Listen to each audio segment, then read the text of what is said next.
আপনারা কি জানেন রিঙ্কু সিং হাতে একটা গডস প্ল্যান নামে একটা ট্যাটু বানিয়েছে, আর সেই ট্যাটুটার ব্যাপারে যদি আপনারা জেনে যান তাহলে অবাক হয়ে যাবেন। তো রিঙ্কু সিং হাতে একটা ট্যাটু বানিয়েছে ইন্ডিয়া বাংলাদেশ সিরিজের আগে, আর সেই ট্যাটুটাকে নিয়ে এখন চর্চা চলছে কি রিঙ্কু সিং হাতে গডস প্ল্যান নামে এই ট্যাটুটা কেন বানালো।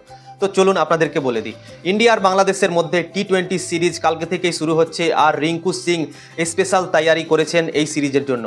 এই সিরিজে রিঙ্কু সিং ভালো ক্রিকেট খেলতে পারে এবং রিঙ্কু সিংকে একটু ওপরে সুযোগ দিতে পারে ভারতীয় দল, এবং গডস প্ল্যান নামে একটা ট্যাটু বানিয়েছে রিঙ্কু সিং। দেখতে পাচ্ছেন এই ট্যাটুটা বানিয়েছে রিঙ্কু সিং হাতে। তো হাতে দেখতে পাওয়া যাচ্ছে একটা সূর্যর ছাপ আছে এবং ভিতরে লেখা আছে গডস প্ল্যান। আর দেখতে পাচ্ছেন ছোট ছোট 5টা করে বলের মতো চিহ্ন আছে। তো সেই বল চিহ্নটা হচ্ছে রিঙ্কু সিং IPL 2023 সালে যে 5 বলে 5টা ছক্কা মেরেছিল এস দয়ালকে, সেই 5টা ছক্কার চিহ্ন ওখানে দেওয়া আছে।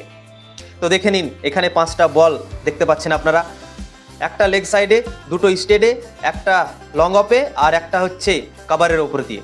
তো 5টা ছক্কা এস দয়ালকে রিঙ্কু সিং মেরেছিলেন, আর সেটারই গোল গোল ছাপ ওই ট্যাটুর মধ্যে দেওয়া হয়েছে।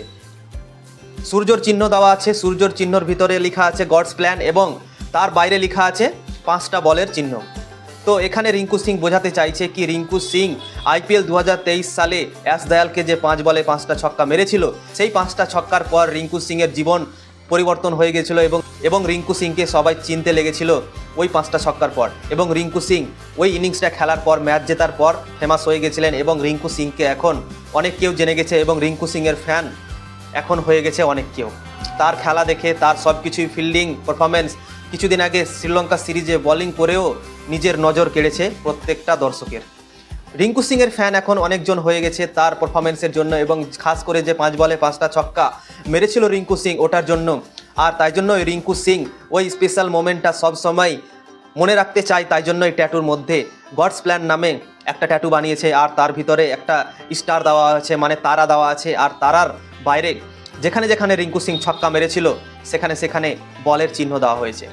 তো রিঙ্কু সিং এটা বানিয়েছে জেনে এই মুহূর্তটাকে সে যেন না ভুলতে পারে, এটার জন্যই রিঙ্কু সিং এত দূর আসতে পেরেছে।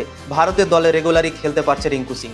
রিঙ্কু সিং শুধু টি-20 ক্রিকেট খেলছে ভারতের দল থেকে, কিন্তু টেস্ট আর ওয়ানডে দলে এখন পর্যন্ত রিঙ্কু সিং চান্স পায়নি। তো রিঙ্কু সিং গডস প্ল্যানটা এই জন্যই লিখেছে কি রিঙ্কু সিংয়ের প্ল্যান এখন আছে ওয়ানডে দল এবং টেস্ট দলে কামব্যাক করা। যদি এই দুটো দলে সে কামব্যাক করে যায় তো দারুণ হবে রিঙ্কু সিংয়ের জন্য। ওই জন্যই রিঙ্কু সিং হাতে লিখে রেখেছে গডস প্ল্যান। আর যে সব থেকে মেন পয়েন্ট ছিল 5 বলে 5টা ছক্কা, সেখানে ট্যাটুর মধ্যে লিখে রেখেছে। ওই জন্যই এই ট্যাটুটা রিঙ্কু সিং বানিয়েছে, এবং BCCI নিজের অ্যাকাউন্ট থেকে এই ভিডিওটাকে পোস্ট করেছে রিঙ্কু সিংয়ের। রিঙ্কু সিং গডস প্ল্যান বলে একটা ট্যাটু বানিয়েছেন, আর সেখানে 5 বলে 5টা ছক্কার উল্লেখ করেছেন। তো রিঙ্কু সিংয়ের ট্যাটুটা আপনাদের কেমন লাগলো অবশ্যই কমেন্ট করে জানাবেন। ভিডিও ভালো লাগলে লাইক করবেন, শেয়ার করবেন এবং ফলো করে দেবেন।